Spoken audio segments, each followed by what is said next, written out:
आज आपण कापसासारखे अगदी मऊसूद असे स्पंज डोसे बनवणार आहोत। तर हे डोसे तुम्ही बघू शकता किती सॉफ्ट झालेले आहे। तर या पद्धतीने हे स्पंज डोसे तुम्ही सुद्धा बनवू शकता आणि तेही अगदी सोप्या पद्धतीने। तर चला तर मग वेळ न घालवता हे खूप स्पॉन्जी असे स्पंज डोसे बनवायला आपण सुरुवात करूया। त्यासाठी सर्वप्रथम आपल्याला तांदूळ घ्यायचा आहे। तर इथे आपण तांदूळ घेतलेला आहे आणि 4 वाट्या तांदळासाठी आपल्याला पाव वाटी म्हणजे 1 वाटी उडदाची डाळ आणि थोडेसे आपल्याला यामध्ये पोहे घालायचे आणि हे तिन्ही जिन्नस आपल्याला भिजत ठेवायचे आणि छान हे भिजले की आपल्याला हे आता मिक्सरमधून काढायचे आहे। तर पोहे टाकल्यामुळे जे स्पंज डोसे असतात ते खूप छान होतात। तर आता आपण हे मिक्सरला काढून घेऊया। थोडं थोडं करून आपण हे मिक्सरला फिरवून घेणार आहोत। तर आपण यामध्ये थोडं मिश्रण टाकलेलं आहे। आता हे आपण मिक्सरला छान बारीक करून घ्यायचं आहे। तर इथे तुम्ही गरज लागल्यास यामध्ये पाण्याचा सुद्धा वापर करू शकता किंवा अशाच पद्धतीने तुम्ही हे मिक्सरला फिरवून घेऊ शकता। तुम्ही बघू शकता आता आपण हे दुसऱ्या भांड्यामध्ये काढून घेतलेलं आहे। त्याच पद्धतीने आपण बाकीचं बॅटर सुद्धा यामध्ये काढून घेतलेलं आहे। तर तुम्ही याची कन्सिस्टन्सी बघू शकता। आपल्याला हे जाडसर नाही ठेवायचं आहे। तर अशा पद्धतीने आपल्याला एक घट्ट असं ठेवायचं आहे। तर आता आपल्याला हे मिश्रण आहे ते छान एकदा मिक्स करून घ्यायचं आणि छान मिक्स केलं की आपल्याला ते फर्मंट होण्यासाठी 1 दिवसासाठी ठेवायचं आहे। तर आता आपण हे 1 दिवसासाठी ठेवणार आहोत। म्हणजे जर तुम्ही सकाळी बनवत असाल तर तुम्हाला हे रात्रीला बनवून ठेवावं लागेल। तर अशा पद्धतीने आपण हे बनवलेलं तुम्ही बघू शकता छानपणे हे पीठ आहे ते फुगलेलं आहे। तर अशा पद्धतीने आता आपण याचे स्पंज डोसे बनवून घेऊया।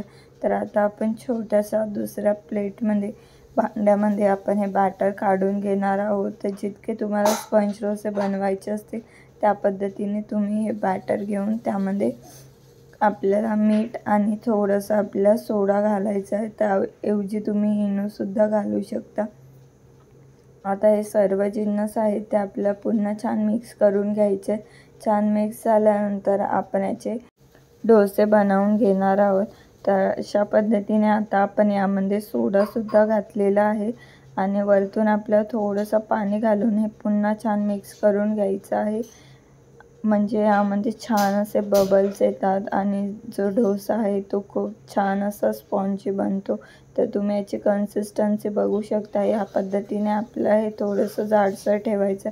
त्यानंतर पॅन गरम झाला की आपल्याला त्यामध्ये पळीच्या सहाय्याने अशा पद्धतीने मिश्रण टाकायचं आहे। जितका जाड आणि पातळ आपल्याला हवं असेल त्या पद्धतीने आपल्याला याचं लेवल ॲडजस्ट करून घ्यायचं आहे। त्यानंतर 1-2 मिनटासाठी आपल्याला हे झाकून ठेवायचं आहे। एका साईडने छान आपल्याला हे बेक करून घ्यायचं आहे। एका साईडने छान भाजलं की आपले हे स्पंज डोसे आहेत ते काढून घ्यायचे आहेत।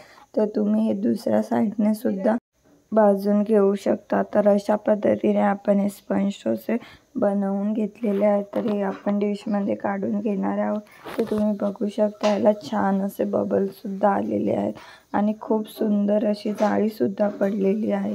तर याच पद्धतीने हे स्पंज डोसे आपण इथे सर्व बनवून घेतलेले। तर हे स्पंज डोसे बनवायला खूप सोपे आहे। यासोबत तुम्ही नारळाची चटणी सर्व करू शकता। अशा पद्धतीने तुम्ही सुद्धा हे स्पंज डोसे एकदा नक्की ट्राय करून बघा आणि तुम्हाला हा व्हिडिओ कसा वाटला ते कमेंट्सद्वारे कळवायला विसरू नका। व्हिडिओ हेल्पफुल वाटला असेल तर व्हिडिओला लाईक करा, शेअर करा आणि मम्मा बाबूज रेसिपी चॅनलला सबस्क्राईब करायला विसरू नका। व्हिडिओ पूर्ण अगदी शेवटपर्यंत बघितल्याबद्दल धन्यवाद। आता आपण भेटूया पुढच्या व्हिडिओमध्ये नवीन रेसिपीसह।